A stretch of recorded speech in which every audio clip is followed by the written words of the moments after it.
देश 75वां स्वतंत्रता दिवस मनाने की तैयारी कर रहा है। राष्ट्र को आजाद कराने के लिए हमारे पुरखों ने अपने प्राणों का बलिदान दिया था। आमतौर पर आजादी की ये बातें 15 अगस्त या उसके आसपास की जाती हैं, पर आप ये सोच रहे होंगे आज 18 जून को हम ये बातें क्यों कर रहे हैं।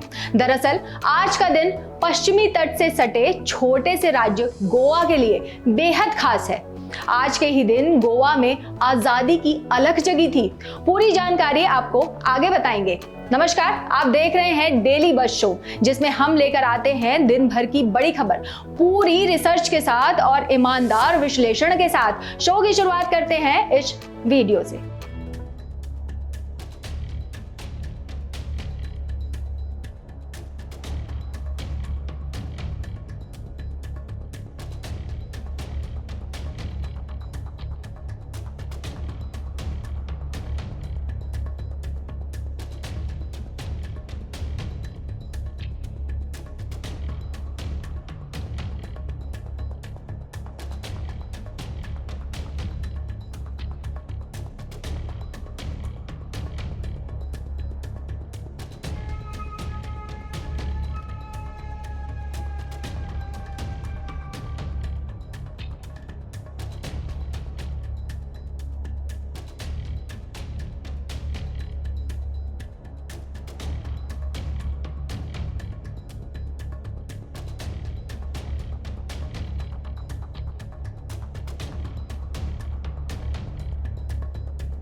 इस वीडियो में एक टावर है, एक युवक है जो इस टावर के ऊपर है, नीचे कुछ लोग हैं जो चिल्ला रहे हैं, पुलिस है।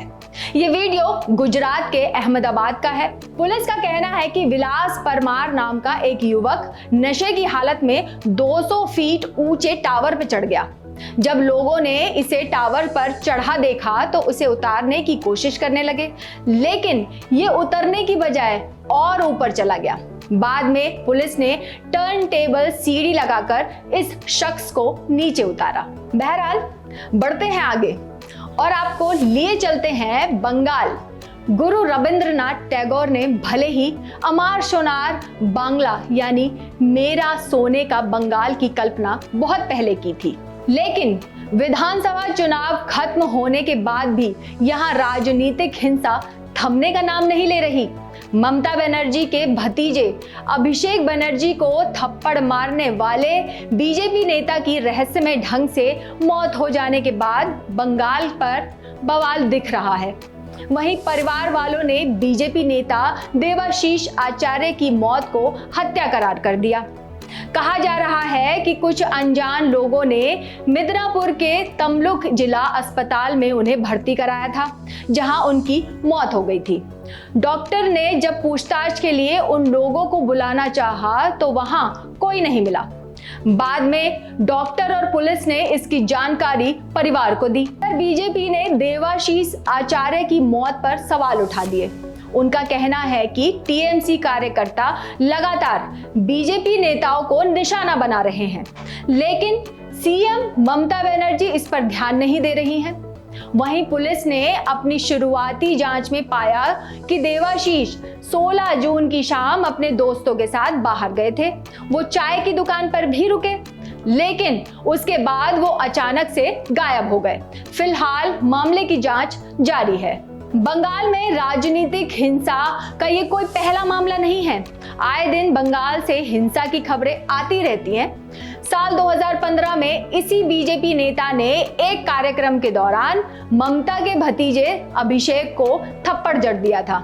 महात्मा गांधी ने कहा था अहिंसा परमो धर्म, पर बंगाल में जारी हिंसा कब और कैसे थमेगी इससे कोई नहीं जानता। पीएम मोदी ने आज यानी शुक्रवार को कोरोना के खिलाफ फ्रंटलाइन वर्कर्स के लिए तैयार एक स्पेशल क्रैश कोर्स को लॉन्च किया है। इसकी शुरुआत 26 राज्यों में फैले 111 प्रशिक्षण केंद्रों में की जाएगी। इस दौरान पीएम मोदी कोरोना वॉरियर्स के मुखातिब हुए और कोरोना से जंग में जीत का मंत्र भी दिया। पीएम मोदी ने कहा कि हर सावधानी के साथ आने वाली चुनौतियों से निपटने के लिए हमें देश की तैयारियों को और बढ़ाना होगा। पीएम नरेंद्र मोदी ने कहा कि आज देश में करीब 1 lakh front line corona warriors तैयार करने का महाअभियान शुरू हो रहा है। और क्या कुछ कहा पीएम ने, देखिए। कोरोना से लड़ रही वर्तमान फोर्स को सपोर्ट करने के लिए देश में करीब 1 लाख युवाओं को ट्रेन करने का लक्ष्य रखा गया है। ये कोर्स 2-3 महीने में ही पूरा हो जाएगा, इसलिए ये लोग तुरंत काम के लिए उपलब्ध भी हो जाएंगे और एक ट्रेंड सहायक के रूप में वर्तमान व्यवस्था को काफी कुछ सहायता देंगे, उनका बोझ हल्का करेंगे। देश के हर राज्य और केंद्र शासित प्रदेशों की मांग के आधार पर देश के टॉप एक्सपर्ट्स ने क्रैश कोर्स डिजाइन किया है। आज 6 नए कस्टमाइज कोर्स लॉन्च किए जा रहे हैं। नर्सिंग से जुड़ा सामान्य काम हो, होम केयर हो, क्रिटिकल केयर में मदद हो, सैंपल कलेक्शन हो, मेडिकल टेक्नीशियन हो, नए नए उपकरणों की ट्रेनिंग हो, इसके लिए युवाओं को तैयार किया जा रहा है। इसमें नए युवाओं की स्किलिंग भी होगी और जो पहले से इस प्रकार से काम में ट्रेंड हो चुके हैं उनकी अपस्किलिंग भी होगी। इस अभियान से कोविड से लड़ रही हमारी हेल्थ सेक्टर की फ्रंटलाइन फोर्स को नई ऊर्जा भी मिलेगी और हमारे युवाओं रोजगार के नए अवसर के लिए उनके लिए सुविधा बनेगी। अगली खबर भी पीएम मोदी से ही जुड़ी हुई है। कोरोना काल में प्रधानमंत्री नरेंद्र मोदी के लिए खुशखबरी विदेश से आई है। अंतर्राष्ट्रीय सर्वे करने वाली एक संस्था ने दावा किया है कि देश की जनता का पीएम मोदी पर विश्वास बना हुआ है। सर्वे में राष्ट्राध्यक्षों की अप्रूवल रेटिंग की लिस्ट में पीएम मोदी का नाम सबसे पहले आया। मोदी अमेरिकी राष्ट्रपति Joe Biden, British PM Boris Johnson समेत कई अन्य नेताओं से काफी आगे निकल गए। आपको जानकारी के लिए बता दें कि मॉर्निंग कंसल्ट द्वारा टाइम पर इस तरह के सर्वे किए जाते हैं। इस ताजा सर्वे में पीएम मोदी की अप्रूवल रेटिंग 66% है, जो किसी भी वैश्विक नेता से इस वक्त काफी ज्यादा है। मॉर्निंग कंसल्ट दुनिया के 13 चुने हुए नेताओं की नेशनल रेटिंग पर नजर रखती है। इस ताजा सर्वे की लिस्ट में पीएम नरेंद्र मोदी नंबर 1 पर 66%, इटली के पीएम मारियो द्रागी नंबर 2 पर है, 65% पर हैं, जबकि अमेरिकी राष्ट्रपति जो बाइडेन 53%, कनाडाई पीएम 48%, बोरिस जॉनसन 44% लिस्ट में काफी पीछे नजर आ रहे हैं। लगे हाथ आपको ये भी बता दें कि जब मोदी सरकार ने कश्मीर से अनुच्छेद 370 को निरस्त करने का फैसला लिया था, तब इसी तरह के एक सर्वे में पीएम मोदी की अप्रूवल रेटिंग 82% तक पहुंच गई थी। यानी मोदी को पसंद करने वालों की संख्या देश में 82% पहुंच गई थी। अब आप सोच रहे होंगे ये संस्था तो विदेशी है और ये सर्वे भारत में कैसे करती है, तो आपको बता दें कि कंपनी ने जो कुल सैंपल साइज लिया था उसमें भारत के कुल 2126 लोगों से बात की गई थी, जिसमें से 66% लोगों ने पीएम मोदी पर भरोसा जताया, जबकि 28% लोगों ने निराशा जताई। अब आप सोच रहे होंगे भैया इसमें क्या है, तो भैया ऐसा नहीं है। मॉर्निंग कंसल्ट से ये सर्वे काफी जटिल तरीके से करती है। इसमें कंपनी के पास real time polling data, political election data, चुने हुए प्रतिनिधियों का डाटा और चुनावी मुद्दे होते हैं। सर्वे के लिए 11,000 से ज्यादा इंटरव्यू दुनिया भर में किए जाते हैं, जबकि करीब 5,000 इंटरव्यू अमेरिका में राष्ट्रपति और कांग्रेसमैन की अप्रूवल रेटिंग के लिए किए जाते हैं। डेली ग्लोबल सर्वे 7 दिन के मूविंग एवरेज पर किए जाते हैं। ये सभी इंटरव्यू ऑनलाइन होते हैं। भारत में जितने भी इंटरव्यू हुए सभी पढ़े लिखे लोगों से किए गए। इस सर्वे के लिए क्वालिफिकेशन, उम्र, जेंडर, सामाजिक मुद्दे समेत अन्य सभी मामलों को आधार बनाया जाता है। अगली खबर भी कोरोना से ही जुड़ी हुई है। पिछली खबर में हमने बताया था कि कोरोना काल में मोदी पर देश को भरोसा है। वहीं देश में कोरोना की दूसरी लहर की रफ्तार भले ही थोड़ी कम हुई हो, पर नए रिसर्च से हमारी और आपकी चिंताएं बढ़ सकती हैं। गुजरात की सबसे प्रमुख नदी साबरमती का पानी कोरोना से संक्रमित पाया गया है। इसके साथ राज्य के 2 बड़े तालाब कांकरिया और चंदोला के पानी में भी कोरोना की पुष्टि हुई है। साबरमती नदी के सैंपल में 25% कोरोना संक्रमण मिला है।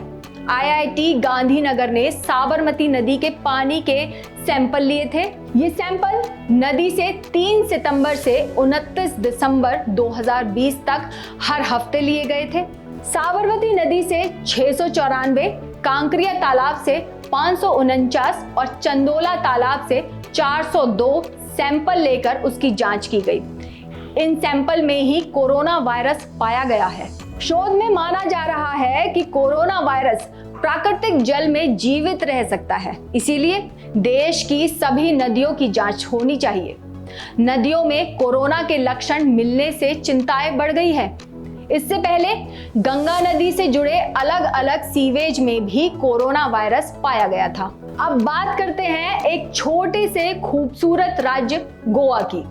गोवा का नाम जहन में आते ही समुद्र का किनारा, खूबसूरत बीच और मौज मस्ती करते हुए लोग नजर आते हैं। शायद इसकी खूबसूरती ही वो बड़ी वजह थी जिसने पुर्तगालियों को न्योता दिया और उन्होंने इस पर कब्जा कर लिया। यूं तो हमारा प्यारा भारत 15 अगस्त 1947 को ही आजाद हो गया था, लेकिन आजाद भारत के एक हिस्से पर कई बरस तक विदेशियों का शासन कायम रहा। गोवा में पुर्तगालियों का कब्जा था और पुर्तगालियों से गोवा को आजाद कराने में आजादी के बाद 14 साल लगे। जब बात गोवा की आजादी की कर रहे हैं तो एक शख्स का नाम हमेशा आता है और वो थे डॉक्टर राम मनोहर लोहिया। डॉक्टर लोहिया समाजवादी विचारधारा में यकीन रखने वाले एक व्यक्ति थे। साल 1946 में आज ही के दिन लोहिया ने गोवा के लोगों को पुर्तगालियों के खिलाफ आवाज उठाने के लिए प्रेरित किया था। दरअसल साल 1946 में ही लगने लगा था कि अब अंग्रेज भारत में ज्यादा समय तक टिक नहीं पाएंगे। उस समय राष्ट्रीय नेता गांधी, नेहरू, पटेल सब ये मानकर चल रहे थे कि अंग्रेजों के साथ साथ पुर्तगाली भी गोवा छोड़कर चले जाएंगे। उस दौर में डॉक्टर लोहिया ऐसा नहीं मानते थे। यही वजह थी कि लोहिया ने 18 जून 1946 को गोवा में डॉक्टर जूलियो मेंजेस के साथ बैठक बुलाई। इस बैठक में गोवा के रहने वाले हजारों लोग शामिल हुए।